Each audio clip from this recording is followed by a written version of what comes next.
Irmãos, vamos abrir a palavra de Deus na carta do apóstolo Paulo aos Filipenses, capítulo 1, do verso 3 ao verso de número 11. Carta do apóstolo Paulo aos Filipenses, capítulo 1, do verso 3 ao verso de número 11.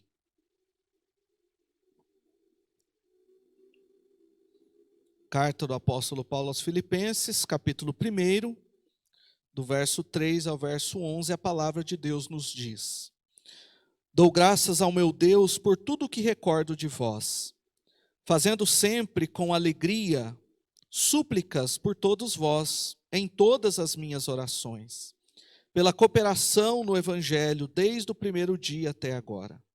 Estou plenamente certo de que aquele que começou boa obra em vós há de completá-la até ao dia de Cristo Jesus. Aliás, é justo que eu assim pense de todos vós, porque vos trago no coração, seja nas minhas algemas, seja na defesa e confirmação do Evangelho, pois todos sois participantes da graça comigo. Pois minha testemunha é Deus, da saudade que tenho de todos vós, na terna misericórdia de Cristo Jesus. E também faço esta oração, que o vosso amor aumente mais e mais em pleno conhecimento e toda percepção, para provardes as coisas excelentes e serdes sinceros e inculpáveis para o dia de Cristo, cheios do fruto de justiça, o qual é mediante Jesus Cristo, para a glória e louvor de Deus. Vamos orar, queridos, mais uma vez. Curve sua cabeça e vamos orar ao nosso Deus. Pai querido, nós te agradecemos pela leitura da tua palavra nessa noite e pedimos a ti que fale ao nosso coração, que nos ajude a compreendê-la, para nós sermos fortalecidos por essa maravilhosa palavra. Abençoe os meus irmãos que estão aqui presentes na tua casa, abençoe também aqueles que estão participando do culto online por meio da transmissão, que o teu Santo Espírito haja no coração de cada um dos teus filhos, para nós sermos edificados por esta palavra. E me use, ó Pai, como instrumento em tuas mãos. É a oração que fazemos no nome de Jesus. Amém. Irmãos, nessa noite nós queremos dar continuidade à nossa série de mensagens na carta do apóstolo Paulo aos Filipenses. E nós temos aprendido por meio dessa carta que pode haver verdadeira alegria em meio a esta pandemia. No domingo passado, o verso 1 e o verso 2, nós aprendemos a respeito dos efeitos da graça de Deus na vida de Paulo, na vida de Timóteo, na vida daqueles crentes daquela igreja, na vida da liderança daquela igreja. Ou seja, os efeitos maravilhosos da graça de Deus que fizeram com que aquela igreja permanecesse firme e inabalável diante das dificuldades que ela estava sofrendo. Um detalhe, irmãos, do verso 1, que eu deixei para nós tratarmos nessa noite, porque eu entendi que se encaixaria melhor na mensagem de hoje, é que se você perceber, o apóstolo Paulo não usa o termo apóstolo no verso 1, como ele costumeiramente faz em suas cartas, com exceção da sua primeira e segunda carta aos Tessalonicenses e da sua carta pessoal a Filemão. Então, nessa carta de Filipenses, o apóstolo Paulo não se intitula como apóstolo, mas ele se intitula como servos de Cristo. E por que ele faz isso? Dois motivos muito claros. Primeiro, porque aquela igreja não estava questionando o seu apostolado. Eles não tinham dúvidas em relação ao chamado do apóstolo Paulo para ser um apóstolo. Em segundo, o caráter carinhoso e pessoal dessa carta em relação àqueles irmãos. Ou seja, o apóstolo Paulo expressa todo o sentimento que estava no profundo do seu coração ao escrever esta carta para aquela igreja. Mas então surge uma pergunta que nós precisamos responder nessa noite. Por que o apóstolo Paulo tinha um carinho todo especial por aquela igreja? A resposta está lá em Atos capítulo 15 e Atos capítulo 16, quando nos fala a respeito do nascimento, do surgimento desta igreja, que nasceu de um modo incomum. Lá em Atos 15, do verso 36 ao verso 41, nós lemos claramente, Lucas nos informa da separação de Paulo e Barnabé em relação à segunda viagem missionária. Barnabé queria levar João Marcos nessa viagem.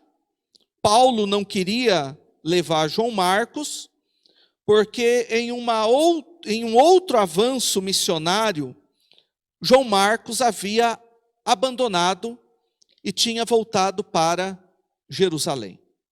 Não sabemos, irmãos, qual o motivo que levou João Marcos a abandonar a missão. Enquanto Paulo e seus companheiros foram para a Perge da Panfilha, João Marcos então foi para Jerusalém, abandonou a missão.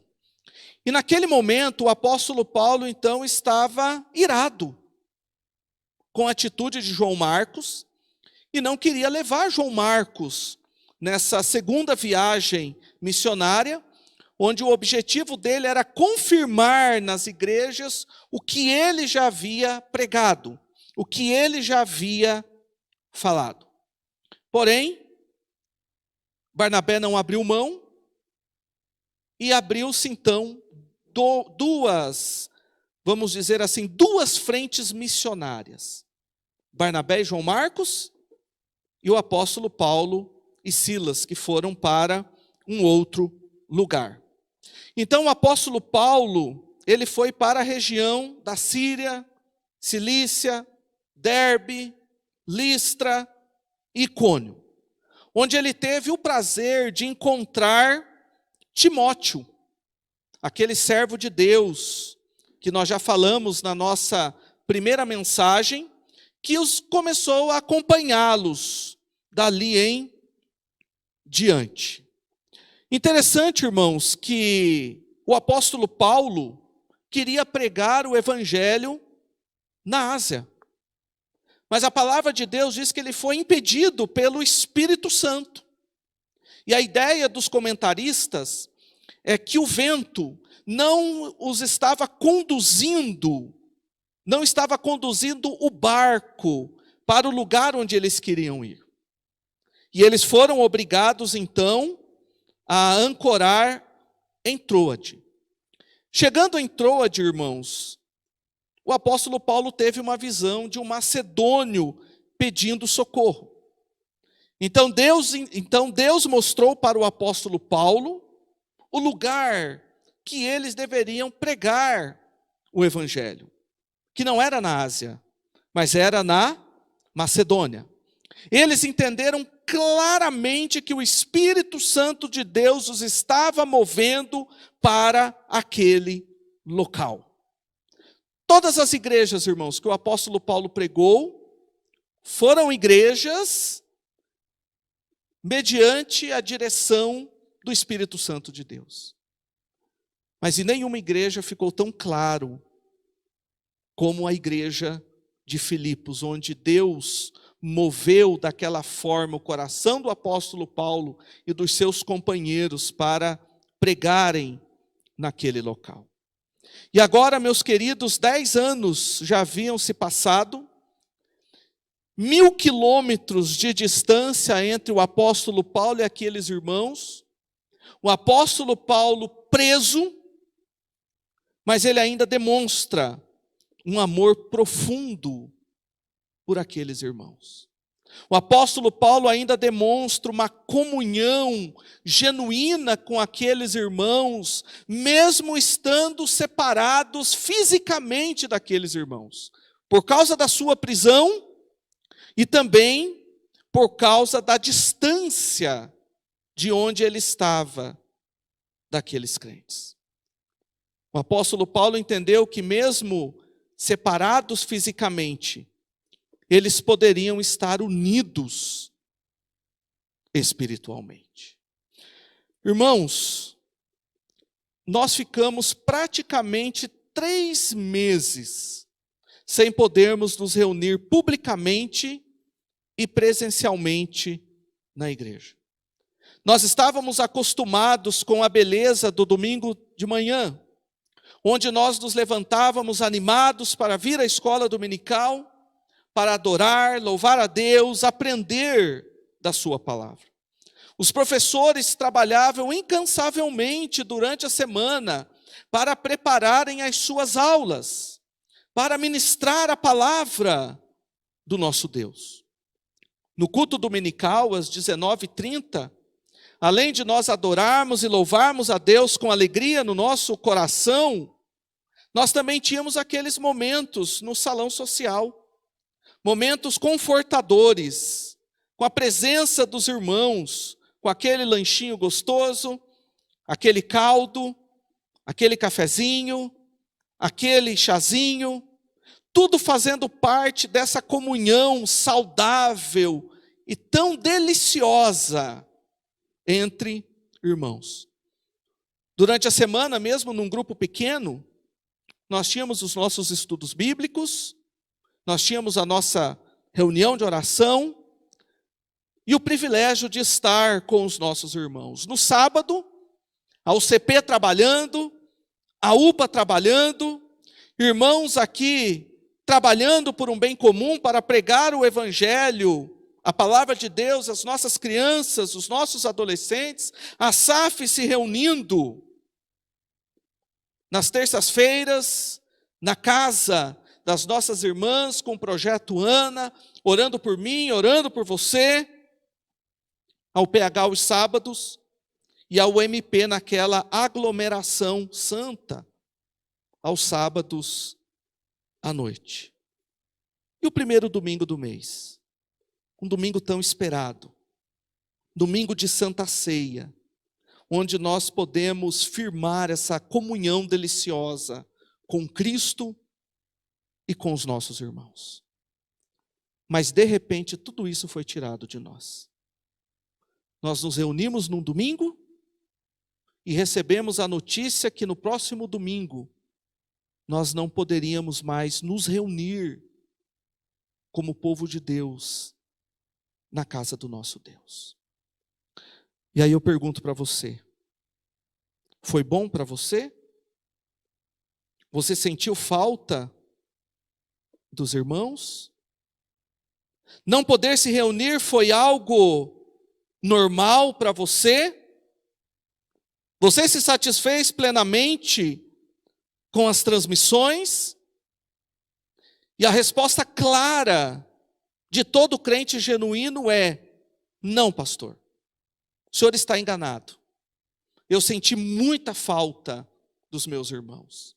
Eu senti falta de estar na casa do meu Deus com os meus irmãos. As transmissões não me satisfizeram plenamente em relação à comunhão. Todos esses questionamentos, irmãos, são válidos para a nossa reflexão. Por quê? Porque o sentimento que o apóstolo Paulo tinha para com aqueles irmãos é o mesmo sentimento que eu e você tivemos no momento em que nós fomos privados de estar juntos com os nossos irmãos. E nós corremos o risco, porque infelizmente a nossa região foi rebaixada para a fase vermelha, e nós corremos o risco de domingo que vem não podermos mais nos reunir na casa do nosso Deus. Mas se isso acontecer, irmãos, a palavra de Deus nessa noite quer nos preparar para isso. Quer nos ensinar que nós podemos, mesmo separados fisicamente, nós podemos estar unidos espiritualmente. Porque a nossa união em Cristo é uma união inquebrável, inviolável. Foi uma união que Cristo conquistou para mim e para você na cruz do Calvário. E o apóstolo Paulo sabia muito bem. E é por isso que no texto que nós lemos, no início da nossa mensagem, nós queremos falar justamente sobre esse tema. Separados fisicamente, mas unidos espiritualmente. Como isso é possível? O texto nos dá 3 respostas a essa pergunta. A primeira resposta, irmãos, é quando nós cultivamos boas lembranças dos nossos irmãos.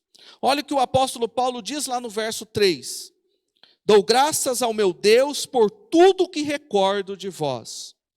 No verso 5 do capítulo 1 da sua carta, pela cooperação no evangelho, desde o primeiro dia até agora.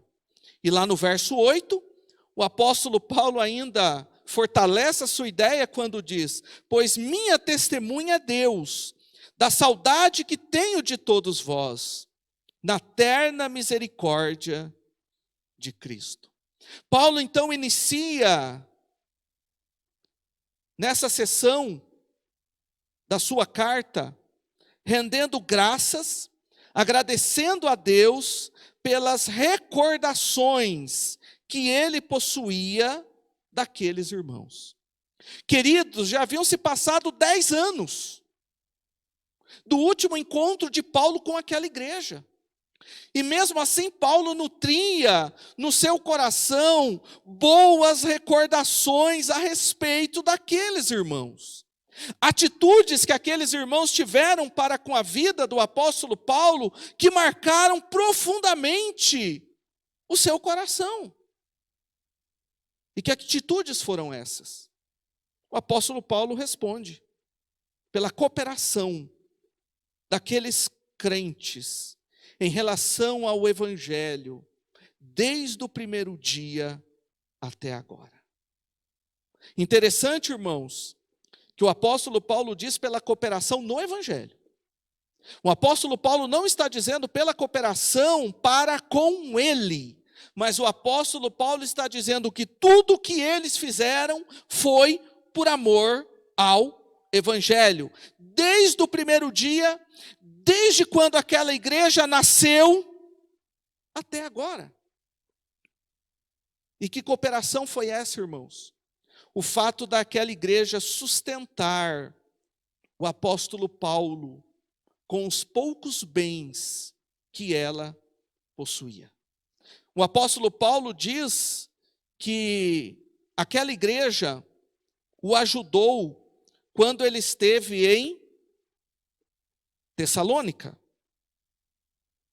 Podemos ver lá no capítulo 4, verso 15 e verso 16, o apóstolo Paulo diz que naquele momento em que ele estava naquele local, aquela igreja não havia mandado apenas uma vez, mas 2 vezes o suficiente para as necessidades do apóstolo Paulo.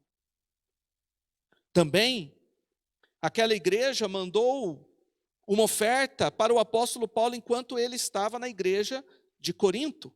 E quando o apóstolo Paulo escreve a sua segunda carta ao Corinto, àquela igreja, a igreja de Corinto, ele deixa bem claro, lá no capítulo 11, verso 8 e 9, despojei outras igrejas, recebendo salário, para vos poder servir. Estando entre vós, ao passar privações, não me fiz pesado a ninguém. Pois os irmãos, quando vieram da onde? Da Macedônia, supriram o que me faltava. Interessante, irmãos, que a igreja de Corinto era uma igreja rica. E a igreja dos filipenses era uma igreja pobre. E Paulo, então, mostra para a igreja de Corinto que enquanto ele deveria ter sido sustentado por aquela igreja que tinha muito mais condições para ele fazer o trabalho naquela igreja, ele passou por privações. Mas aquela igreja pobre da Macedônia, naquela cidade, enviou o suficiente para que ele pudesse continuar servindo a igreja de Corinto. Aqueles filipenses poderiam ter pensado, a gente vai ajudar o apóstolo Paulo pelo evangelho? Claro que não, a igreja de Corinto que sustente, ele está trabalhando lá. Mas não foi esse o pensamento da igreja. Mas o apóstolo Paulo agora mostra também que aquela igreja o estava ajudando em Roma. Porque ele recebeu da mão de Epafrodito, lá no capítulo 4, verso 18, desta carta, o suficiente, em abundância, para suprir todas as suas necessidades. Percebemos, irmãos, que não é uma questão de valor, mas é uma questão de amor para com o evangelho. Por isso que nós, como cristãos, quando nós amamos a casa do Senhor, quando nós amamos o evangelho, quando nós amamos o reino de Deus, nós vamos investir também financeiramente no reino de Deus. Como? Por meio dos nossos dízimos, das nossas ofertas. O pouco que Deus tem nos dado, ou muito que Deus tem nos dado, como um presente, nós então colocamos à disposição para auxiliar no reino de Deus. Aquela igreja amava, por isso que aquela igreja ajudava. Mas não apenas isso, irmãos. Lá em Atos, capítulo 20, do verso 7 ao verso 11, Lucas também nos conta que o apóstolo Paulo estava naquela cidade, pregando o evangelho naquela cidade. Eles estavam preparados para participar da ceia do Senhor no domingo do primeiro dia da semana. E enquanto o apóstolo Paulo estava falando, porque a estada naquela igreja seria curta, ele disse que ficou apenas uma semana, então aquela igreja queria aproveitar tudo aquilo que o apóstolo Paulo estava ensinando. Então o texto nos diz que à meia-noite um jovem chamado Eutico caiu da janela e morreu. E o apóstolo Paulo então ressuscitou aquele jovem, e eles voltaram para a casa onde eles estavam, o cenáculo, e eles ouviram o apóstolo Paulo até o amanhecer do dia. Então aquela igreja marcou o apóstolo Paulo, porque era uma igreja que ajudou o apóstolo Paulo, mas também era uma igreja que tinha prazer em ouvir a instrução vinda da parte de Deus por meio do apóstolo Paulo. Era uma igreja que amava ouvir a palavra do nosso Deus. E esse fato é claro, porque quando aquela igreja enviou Epafrodito para levar a oferta para o apóstolo Paulo, Epafrodito também tinha a missão de colocar o apóstolo Paulo a par do que estava acontecendo na igreja, de informar o apóstolo Paulo. E qual era a informação? Informação que lá havia falsos obreiros, que lá havia inimigos da cruz de Cristo, que naquela igreja estava havendo uma discórdia de duas irmãs, uma chamada Evódia e a outra Sintique, que foram companheiras do apóstolo Paulo na pregação do evangelho, mas que agora não estavam se entendendo. Então quer dizer, irmãos, que aquela igreja não era uma igreja perfeita, porque nenhuma igreja é perfeita, mas era uma igreja que havia marcado a vida do apóstolo Paulo. E o apóstolo Paulo agora, ao lembrar daquela igreja, ele procurou recordar, ele recordou os aspectos positivos daqueles irmãos e não os negativos. Isso, meus queridos, nos ensina uma lição preciosa para nós mantermos a nossa comunhão enquanto nós estivermos distante fisicamente, caso seja necessário. É que nós precisamos aprender a recordar o que é de bom nos nossos irmãos. Não ficar preocupado com os defeitos. Embora o apóstolo Paulo corrija aqueles defeitos na sua carta, mas ele preferiu nutrir a sua mente com aquilo que era bom, com aquilo que trazia alegria para ele, com aquilo que trazia satisfação, mesmo corrigindo o erro. Mas ele nutre no seu coração bons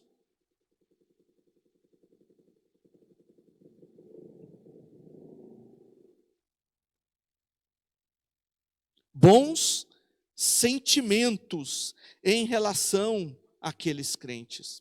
Algo tão profundo, irmãos, que no verso 8, ele diz que Deus era a sua testemunha da saudade que ele tinha daqueles crentes, ou seja, era uma saudade genuína.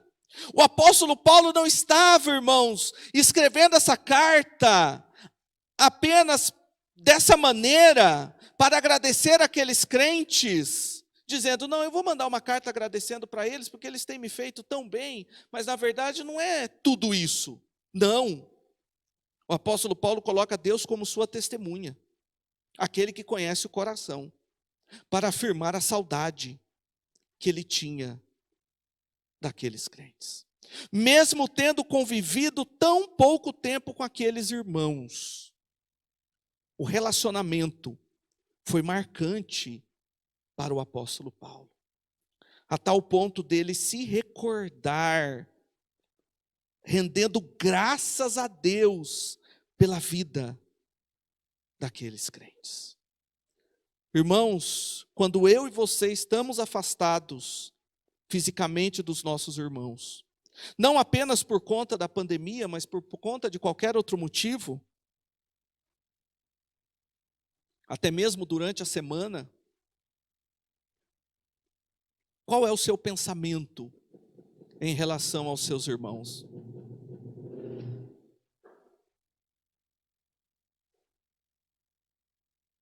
Qual é o seu pensamento em relação aos seus irmãos? Você nutre bons pensamentos, boas lembranças a respeito deles? Porque se você fizer isso, é claro que você terá alegria de lembrar dos seus irmãos e terá essa saudade sincera e preciosa de estar com eles. Mas o apóstolo Paulo também nos ensina uma outra verdade. Nós podemos sim estar separados fisicamente, mas unidos espiritualmente, quando nós observamos o agir de Deus na vida dos nossos irmãos. Olha o que ele diz lá no verso 6 e o verso 7. Estou plenamente certo de que aquele que começou boa obra em vós há de completá-la até o dia de Cristo Jesus. Aliás, é justo que eu assim pense de todos vós, porque vos trago no coração, seja nas minhas algemas, seja na defesa e confirmação do Evangelho, pois todos sois participantes da graça comigo. O apóstolo Paulo recordou com alegria o que era positivo na vida daqueles irmãos. Mas o apóstolo Paulo também recordou a observação que ele tinha da maneira como Deus estava agindo na vida daqueles irmãos. O apóstolo Paulo, no verso 6, ou melhor, no verso 3, ele diz que ele dava graças ao meu Deus, ou seja, ao seu Deus pessoal, que também era o Deus pessoal daqueles crentes. E o que era essa obra, irmãos, que Deus havia operado na vida daqueles crentes? Era a obra da salvação. Ou seja, o apóstolo Paulo tinha convicção de que o seu Deus era o mesmo Deus que havia agido na vida daqueles crentes, que havia operado uma boa obra, que havia salvado a vida deles, mas que continuava operando na vida daqueles crentes. Porque eles não eram perfeitos. Então eles precisavam da continuação dessa obra em suas vidas. Então o apóstolo Paulo entendeu, irmãos, que aqueles crentes eram quem eles eram, não era por questões pessoais. porque eles achavam bonito agir daquela forma, ou porque eles se sentiam bem. Não, mas porque era Deus que estava trabalhando na vida deles para que eles agissem daquela forma. O apóstolo Paulo também, irmãos, ele tira, quando ele fala que era a obra que Deus havia começado, totalmente dele a glória. E ele coloca a glória unicamente, exclusivamente em Deus. Porque não era ele que havia começado essa obra na vida daqueles crentes, mas era o próprio Deus que havia começado essa obra. E que tudo que ele havia feito é porque Deus havia trabalhado por intermédio dele. E ele nos fala essa verdade lá na sua primeira carta. É claro, uma carta direcionada especificamente àquela igreja, mas também com princípios universais para todas as igrejas. Lá em 1 Coríntios, capítulo 3, do verso 6 ao verso 9, ele diz que ele havia plantado, Apolo havia regado, mas o crescimento tinha vindo de Deus. De modo que nem o que prega é alguma coisa, nem o que rega, mas Deus que dá o seu crescimento. Ou seja, era Deus que estava agindo na vida daqueles crentes. E ele diz que ele estava plenamente certo. Ou seja, ele tinha certeza de que aquela obra iria se completar na vida daqueles servos de Deus. Ou seja, que no momento que Cristo viesse, o dia de Cristo Jesus, quando Cristo voltasse, aqueles crentes estariam na presença de Deus juntamente com Ele. Que eles só eram salvos, e eles só se enganjaram tanto na salvação dos perdidos, porque o Espírito Santo de Deus estava agindo na vida deles. Percebe-se, irmãos, que eles não eram perfeitos, porque o apóstolo Paulo diz que eles haviam sido participantes da mesma graça dele, e que Deus continuava trabalhando na vida daqueles cristãos, apontando para a segunda vinda. Ou seja, que Deus estava aperfeiçoando aqueles crentes, aqueles irmãos. E ele deixa isso claro, lá em Filipenses capítulo 3, do verso 12 e o verso 16. Não que eu o tenha já recebido ou já tenha obtido a perfeição, mas prossigo para conquistar aquilo, para o que também fui conquistado por Cristo Jesus. Todavia, andemos de acordo com o que já alcançamos. Ou seja, nem ele era perfeito, nem aquela igreja era perfeita, mas ele observava o que Deus estava fazendo na vida daquela igreja.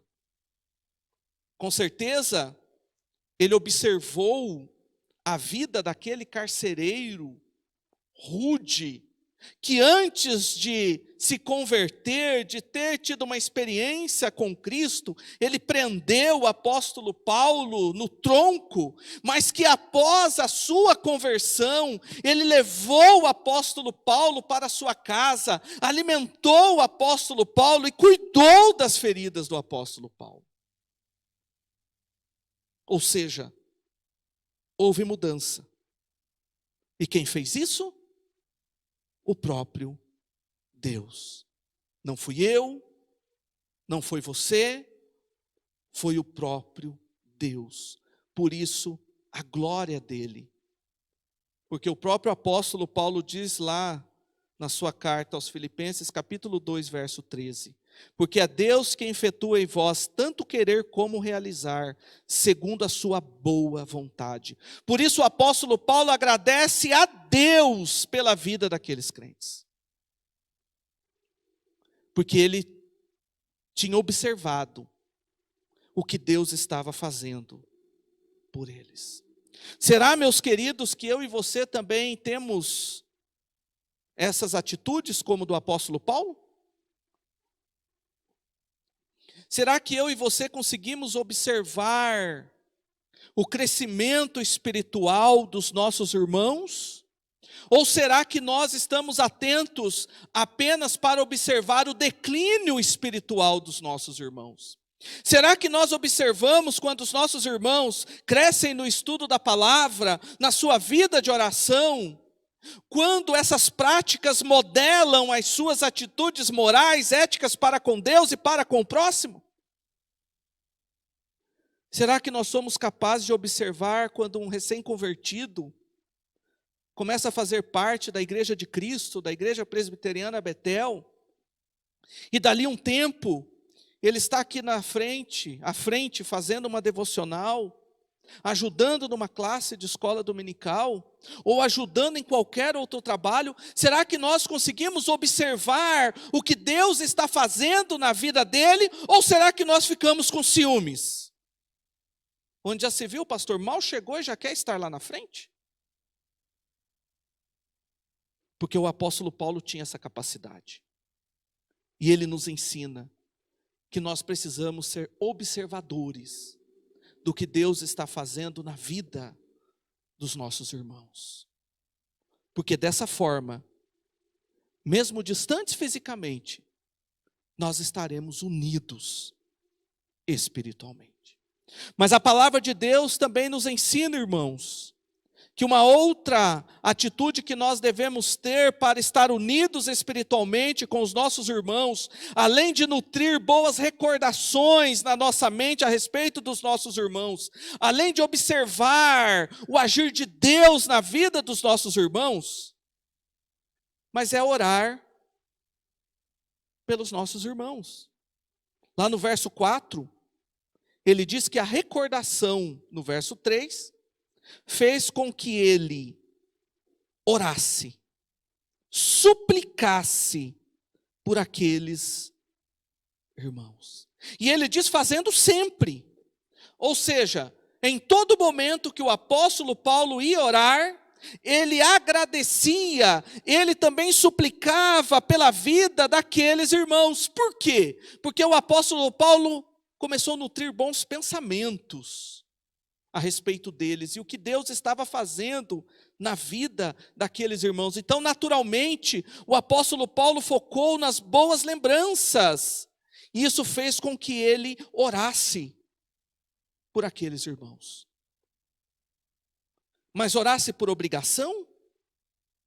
Simplesmente porque a Bíblia diz que eu devo interceder pelo meu irmão ou pela minha irmã? Não. O apóstolo Paulo diz que fazia isso com alegria. A primeira menção da palavra alegria na carta aos Filipenses é o apóstolo Paulo dizendo que ele tinha prazer em orar pelos seus irmãos. Ele tinha prazer em suplicar a Deus pela vida dos seus irmãos. E Calvino, irmãos, ao comentar esse texto, João Calvino, o reformador, ele diz que a alegria indica o passado e que súplica indica o futuro. O apóstolo Paulo se alegrava com o passado, mas também suplicava pela vida daqueles filipenses para que Deus completasse o que ainda estava faltando na vida deles. Então percebe-se que o apóstolo Paulo tinha uma visão bem realista daqueles crentes. Ele continuava orando por eles. E lá no verso 9, meus queridos, nós temos o conteúdo da oração do apóstolo Paulo. Lembrando que o apóstolo Paulo disse que orava por todos, orava pelos fracos, orava pelos fortes, orava por aqueles que estavam firmes em sua fé, orava por aqueles que não estavam firmes em sua fé, que estavam vacilando e que muitas vezes estavam até sendo inimigos da cruz de Cristo. Mas o apóstolo Paulo orava por eles. E o verso 9 então nos mostra o conteúdo da oração do apóstolo Paulo. Ele ora para que o amor daqueles crentes aumentasse mais e mais.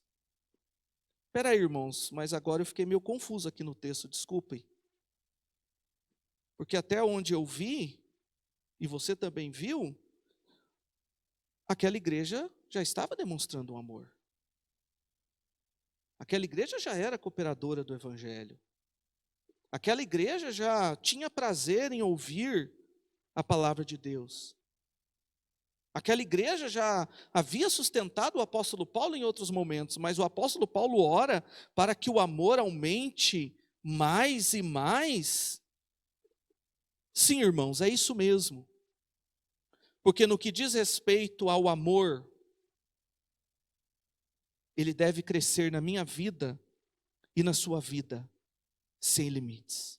Em relação ao amor, irmãos, que nós temos para com Deus e para com o nosso próximo, não há limites. Ou seja, nós sempre podemos amar mais. Por quê? Porque o amor não é algo teórico.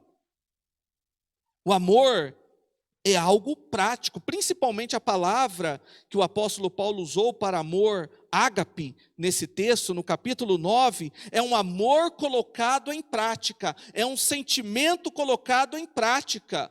Ou seja, Deus amou o mundo de tal maneira, e fez o quê?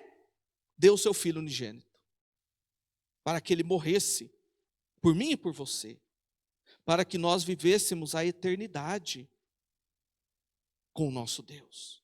Então, ágape é algo prático, ou seja, não é um amor teórico, não é um amor de papel, mas é onde nós demonstramos por meio das nossas atitudes o amor que nós temos para com os nossos irmãos.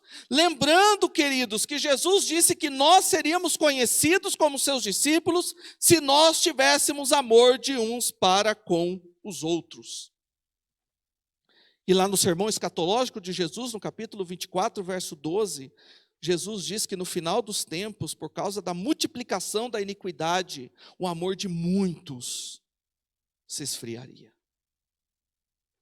E Paulo então diz para aqueles crentes: eu vou orar por vocês, para que esse amor transborde, cresça mais e mais, sem limites, em relação ao amor a Deus e o amor ao próximo. Mas ele ainda continua, porque ele diz que o crescimento desse amor era em pleno conhecimento e toda percepção.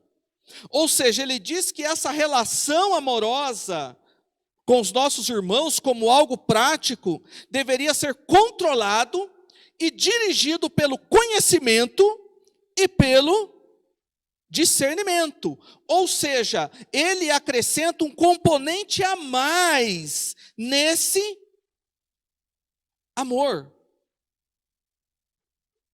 que é um profundo discernimento e um afeto por tudo, em qualquer situação que seja espiritualmente correto. E aqui é importante nós olharmos para essa fala do apóstolo Paulo, essa instrução. Por quê? Porque muitos dizem que por amor eu não confronto.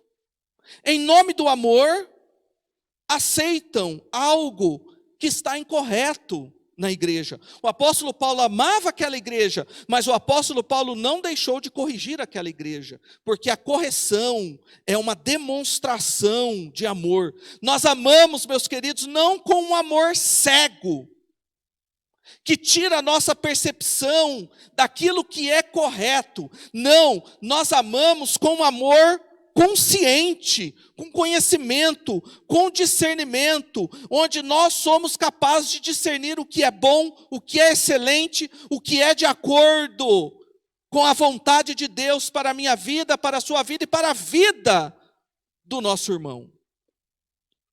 Então, esse amor com conhecimento e discernimento nos torna capazes de discernir coisas diferentes. O que talvez o irmão esteja falhando por conta de uma fraqueza em determinadas circunstâncias, ou aquele irmão tem se alegrado naquele pecado e não tem se preocupado em deixá-lo. Eu também. se eu tenho pecado por conta de algum momento de fraqueza, e eu tenho muitos, é claro, ou se eu tenho pecado porque eu tenho gostado daquele pecado e tenho cultivado. O amor é capaz de nos ajudar a discernir. Esse amor com conhecimento, esse amor com percepção, que nos leva a falar a verdade em amor, e falar a verdade em amor significa que falar a verdade já é um ato de amor, já é um ato de amor. E o apóstolo Paulo, então, fala para aqueles crentes agirem dessa maneira. Por quê? E ele continua: para provardes as coisas excelentes e serdes sinceros e inculpáveis para o dia de Cristo. Percebe, irmãos, que mais uma vez o apóstolo Paulo fala dia de Cristo Jesus. Mais uma vez ele fala sobre a volta de Cristo. E a ideia de sinceridade, irmãos, é a ideia daquele que não tem medo de ser exposto na luz. Também a ideia de inculpável é aquele que não é motivo de tropeço para os outros. Então está sendo forjado, preparado para o dia de Cristo Jesus. Porque nesse dia, o crente que age dessa forma, ele será apresentado cheios do fruto de justiça. Mas que justiça é essa, irmãos? A minha justiça? A sua justiça? Não, nós não temos justiça própria. A nossa justiça é a justiça de Cristo. E que fruto de justiça são esses? É o fruto do Espírito, que é o amor, alegria, paz, longanimidade, benignidade, bondade, fidelidade, mansidão e domínio próprio. Como, irmãos, é possível eu e você sermos apresentados diante de Deus cheios do fruto de justiça, sendo que eu e você ainda somos pecadores? É porque nós seremos apresentados mediante Jesus Cristo. Ou seja, Jesus Cristo é esse mediador, esse que levará, que tem levado a mim e a você na presença de Deus, e que lá no último dia nos levará até a presença de Deus. Então é mediante Jesus Cristo. Porém, isso não tira de nós a responsabilidade de nós vivermos segundo o fruto da justiça, segundo a vontade do Espírito Santo de Deus para as nossas vidas. Porque o próprio Deus tem nos dado as ferramentas para nós vivermos dessa maneira. Para quê? Para nós nos acharmos melhores do que os outros? Para nós dizermos que nós somos mais crentes do que o nosso irmão, porque nós vivemos dessa forma ou da outra forma? Não.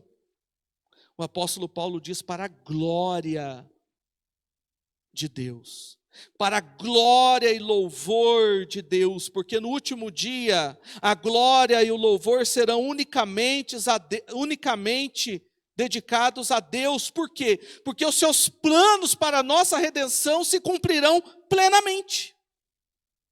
Então se completará aquela boa obra, nós seremos apresentados sinceros e inculpáveis, não pela nossa justiça, mas pela justiça de Cristo. O fruto de justiça que nós apresentaremos não será meu ou seu, mas será aquele que Deus imputou a mim e a você. E é por isso que nós temos condições de viver segundo o fruto da justiça. E nós então cantaremos, como diz lá em Apocalipse capítulo 19, do verso 6 ao verso 8. Então ouvi uma voz de numerosa multidão, como de muitas águas, e como de fortes trovões, dizendo: aleluia, pois reina o Senhor, nosso Deus, o Todo-Poderoso. Alegremo-nos, exultemo-nos, e demos-lhe a glória, porque são chegadas as bodas do Cordeiro, cuja esposa a si mesmo se ataviou, pois lhe foi dado vestir-se de linho finíssimo, resplandecente e puro, porque linho finíssimo são os atos de justiça dos santos. É o próprio Jesus Cristo que comunica a nós, que nos capacita, que nos ajuda, que nos move, que nos motiva, para que eu e você no último dia cantemos junto com essa multidão e apresentemos esse linho finíssimo que Cristo concedeu a mim e a você. Queridos, nos lembramos do que nós falamos no início dessa mensagem. Ainda corremos o risco de não podermos nos reunir como nós estamos reunidos no próximo domingo. De não podermos estar juntos fisicamente, mas isso não vai impedir, irmãos, a nossa união espiritual. Porque essa união foi comprada por um alto preço na cruz do Calvário. Ela é inviolável, ela é inquebrável, ela foi conquistada por Cristo, que nos uniu em Cristo. E nós podemos viver essa união, mas nós precisamos ter essas atitudes que o apóstolo Paulo nos ensinou nessa noite. Cultivar boas lembranças dos nossos irmãos. Lembrar, meus queridos, o que cada um tem de melhor. Não ficar focando nos defeitos dos nossos irmãos, mas nas suas qualidades. E é claro que se nós ficarmos focando nos defeitos dos nossos irmãos, nós não vamos ter boas lembranças a respeito deles. Alimentar a nossa mente com o que é bom, com o que é saudável. Mas também observar o agir de Deus na vida dos nossos irmãos. Que eles são nossos irmãos porque Cristo os alcançou pelo Evangelho. Porque Deus fez essa boa obra e continua fazendo essa boa obra. Sabendo que o que os nossos irmãos têm de bom, que o que eu tenho de bom, irmãos, procede de Deus, que é a fonte de todo bem. Então a glória não é minha, a glória não é sua, a glória é de Deus. Porque Ele que deve ser glorificado por meio das nossas boas obras. Mas também orando com alegria pelos nossos irmãos. Não por obrigação, mas com alegria, com prazer, pelos motivos corretos. Pedindo a Deus que aumente o amor dos nossos irmãos, que aumente também o meu amor, que nós saibamos definir aquilo que é correto, aquilo que não é correto, em amor. Mas para nós concluirmos, irmãos, eu faço uma pergunta para você. Vocês se lembram que eu disse no início que aquela igreja era uma igreja pobre, né? O apóstolo Paulo orou pela prosperidade financeira daquela igreja? Vocês se lembram que eu disse que aquela igreja era uma igreja perseguida? O apóstolo Paulo orou para cessar a perseguição em relação àquela igreja? Não. O apóstolo Paulo orou para que Deus concedesse maturidade espiritual para aqueles irmãos. Pois por meio dessa maturidade, eles poderiam passar por todos esses momentos difíceis de privação, de aflições, de perseguição, mas mantendo um sentimento de ações de graças, por ser o momento que Deus está permitindo. E não um sentimento de reclamação, de murmuração, mas um sentimento de agradecer a Deus até mesmo por causa desses momentos difíceis. É dessa maneira que nós podemos estar distantes fisicamente dos nossos irmãos, mas unidos espiritualmente.